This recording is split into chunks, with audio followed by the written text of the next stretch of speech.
In Michael Hoff's post-apocalyptic novel, Those Who Remain, he says, and I quote, "Hard times create strong men create good times create weak men, and weak men create hard times." This statement is true not only for the real world, but also for the likes of Dragon Ball. This part of What If Raditz Never Came to Earth will demonstrate just how true that statement really is. But now, with introductions out of the way, let's get into the story of this What If.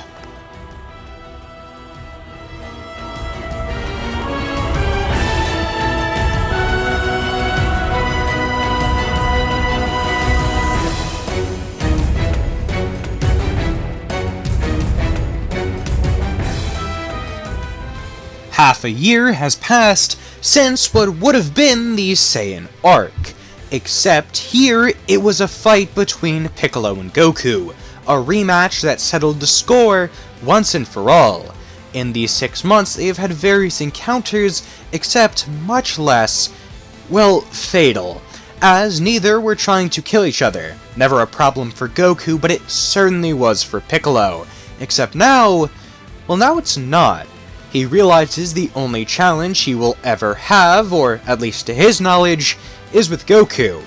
And as much as he dislikes saying it, he does enjoy their brawls. Getting the chance to let loose and actually use his full power against somebody is something he enjoys a lot, and something that caused him to actually, well, somewhat bond with Goku. In fact, after a while, they would almost form a familial connection. Yes, these two sworn enemies are now seeming more like brothers. The reason for this being that Piccolo has really nobody in his life.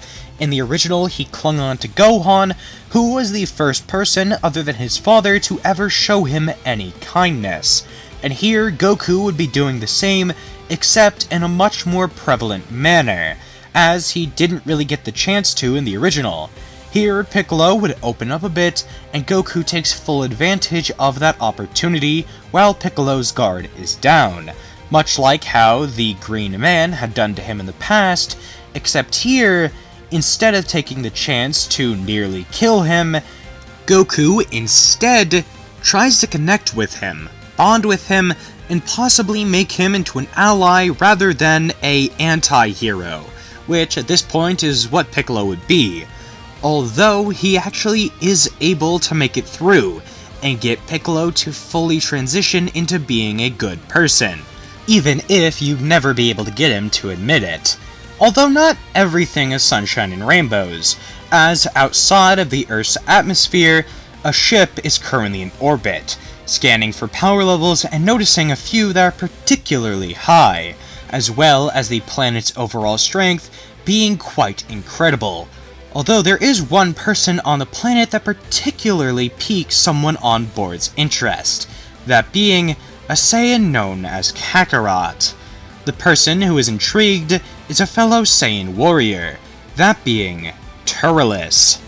Realizing that there is no immediate threat on the planet, or anybody really that could even pose a challenge, the group decides to land the ship and step off, planting a seed, which would then spawn roots from inside that would spread across the entire planet, sapping energy from it and eventually hitting the core. As a tree begins to form, Piccolo and Goku would rush to the scene, as the power that the tree was accumulating was immense. Think about the collective power of every living being on the planet.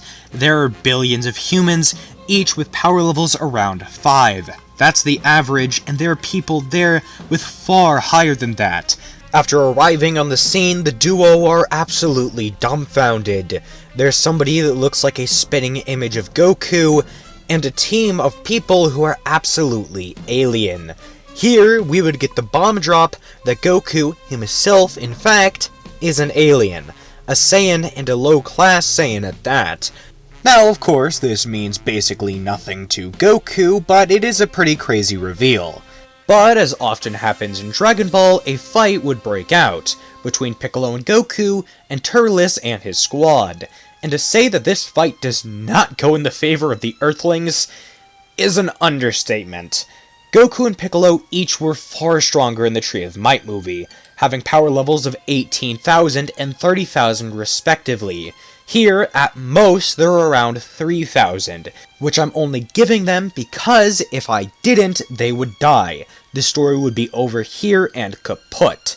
Realistically, they probably wouldn't even reach a power level of 1,000. But seeing as they were training with each other a lot more than they did originally, I can see them each reaching a power level of 3,000.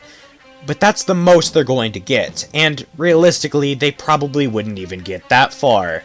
Having that said, they would still get absolutely humiliated by Turles and his men, and the only reason that the Saiyan lets these two live is because if they don't get the power sapped from them completely from the Tree of Might and die, then they could make pretty interesting additions to his squad. The two would then leave with their metaphorical tails tucked between their legs and fly up to the lookout, the only place they can think to be able to get some aid. And Kami would tell them that this is a real problem. If Turles isn't stopped soon, then the entire planet will die from lack of energy and, well, there's a big tree growing out of it. He would say that by his estimations, the Earth only has about 16 hours of energy left before the tree fully blooms a fruit and everything on the planet dies, except for the heavens, which include the lookout, seeing as they are technically separate. Goku would want to go grab his family, but Kami would stop him, saying that even if he was able to get there and back in less than an hour, that would still be far too much time comparatively to the hyperbolic time chamber, where Goku and Piccolo are going to go into as soon as possible. Kami would tell them that as long as they can get in there right now, they should be strong enough after they get out to take down Turles, and hopefully save the planet before it is completely lifeless and uninhabitable. And so, Goku, understanding this reasoning, would go into the room with Piccolo, although demanding that Kami goes and grabs his family, that way they don't have to die. They can be brought back with Shenron, but Goku does not want that for his wife or near-infant child. I guess he's 6, so not near infant, but still, his kid. Sadly, this is not the Cell games, meaning that they do not have a full 24 hours to train inside of the room.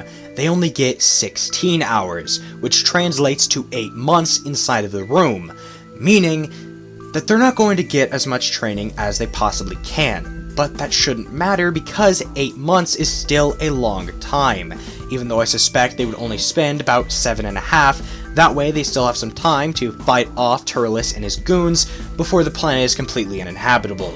Either way, Goku and Piccolo spend that entire time training as intensely as they possibly can. Over this time, Piccolo would not only become a better person, Goku rubbing off on him, but he would also become more determined to protect the Earth, becoming more of a hero than an anti-hero or, like he was a few years ago, a villain. This means that Piccolo and Goku are giving it their absolute all, and after this 7 to 7.5 months is over, they would exit the room with power levels exceeding what Goku and Piccolo had in the original story. Piccolo at a whopping 45,000 and Goku at 50,000, basing their training off of how strong Turles and the rest of his guys were. They got a bit stronger, but not a whole lot. Goku was at a power level of 30,000 in the original, and he had Kaioken, but thanks to their training, they were able to compensate that Kaioken loss by getting strong enough to hopefully edge the gap. Goku in his base form here is near as strong as Kaioken times 2 Goku, except without any of the drain. So when they arrive to fight off Turles and his baddies, they actually do pretty well. Piccolo on his own being able to take down all of the henchmen, and Goku facing off against his doppelganger. Although after Turles not only utilizes all of his power, but also is able to eat the fruit, Goku is put on a major back foot. In fact, Turles' power here would be in the low to middling 6-digit range, meaning he'd be able to beat the entire Ginyu Force at once. Now don't think I'm just making this up. Turles' power in the original movie was around 300,000 after he ate the fruit of the Tree of Might. Meaning, Turles solos the Ginyu Force, which is absolutely insane and means Goku has basically no chance of winning here.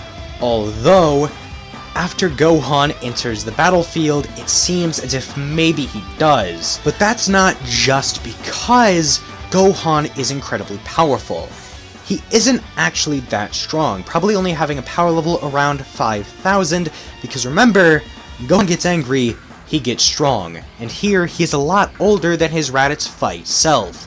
So, although he hasn't trained at all, he is still stronger purely from growing. But I'm not saying that Gohan actually is strong enough to give Goku the edge. Instead, it's because he isn't strong enough. Because Turles recognizes this as Goku's son, realizing how much Goku is caring about this young child, and deciding to strike him down. Gohan would die at Turles' boot heel, and Goku, he gets mad. He gets really, really mad, and then his hair spikes up, turns gold while lightning sparks around him, and Goku becomes the one and only legendary Super Saiyan. Now, granted, Goku's power here would only be about 1.5 million, half of what his base form was in the Frieza fight, but that's still a lot, especially compared to Turles, who isn't even a third of that. So, here, Goku absolutely mollywomps Turles. He beats him down and gets revenge for what this rotten person who has his face just did to Goku's own son. It only takes a few short blows before Turles is completely out of juice, although his power does start to rise, increasing, overflowing. His power is maximum, and eventually he's able to reach the same level as Goku through pure enhancement, the same way that Broly was able to reach Super Saiyan God levels. The reason for this is because Turles just ate the fruit of the Tree of Might. We have no idea what power this grants him, but assuming that Goku doesn't finish him off right away, Turles might be able to grow to his same level. Although Goku, he's growing too, getting stronger and getting more control over the form, which, at the start, he would have absolutely none of. He's basically a rampaging monster, which is why I don't think he'd be able to finish Turles off right away. One of the reasons Earthlings are so strong is because they are able to control their ki. That's why Goku is able to grow so fast, and why Vegeta got so much stronger during the Frieza saga, even though he was stuck at, like, almost 20,000 for his entire life. Once Goku has full control over his 1.5 million power level, Turles is right there with him at that same strength, having progressed Broly style, and now being able to fight on par with Super Saiyan. Goku would grow as well, eventually reaching 2 million, and Turles would the same. Except Turles' progression isn't the same as Broly's. It isn't genetic, it's artificial and came from the Tree of Might, something we have seen that if you take too many of, you basically explode and die. And here, Turles would be facing the same effects, except from progressing with just one fruit. I am making up some of the lore for the Devil Fruits, but understand that we have very little to go off of here. All we have is from heroes, so I feel like this is reasonable. Eventually, Turles' power would overflow to a certain extent to where, although he is multiple times stronger than Goku, he can't contain all the power. It would surge out, exploding, and spreading across the Earth once more. Kami, who would be up on the lookout, would be able to spread it out to all living things, restoring the planet, but not reviving everybody that died. Gohan and the rest of Earth's population, or nearly, are still dead. The reason I say nearly is because not all of them actually had all the power sapped from them, seeing as if they did, Turles would be in the billions power level wise, and since that didn't happen in the original, I'm going to assume it wouldn't here, meaning that most people are just kinda sick and Gohan is dead. But that won't last long. Goku and Piccolo would go around the planet gathering the Dragon Balls, while Piccolo is absolutely astonished by the power Goku demonstrated, hoping that he's able to once again access that strength. That way, Piccolo has a new height to strive for. Plus, Goku and him are buddies now. He wants to see his friend succeed, which is still weird for him, but is getting more used to it. Once the Dragon Balls are all gathered and Shan is summoned, the dragon would hear their wish.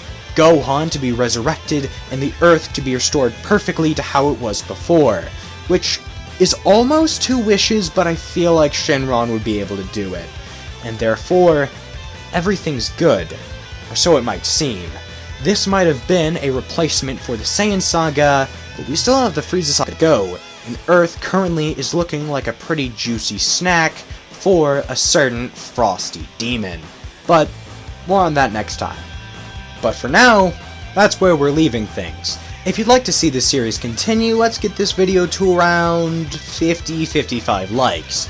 And make sure to comment with any suggestions you have in the replies to my pinned comment, which will be asking you for all of your lovely suggestions. Until next time, this is, always has been, and always will be the Irishman. Talk to you later. Bye.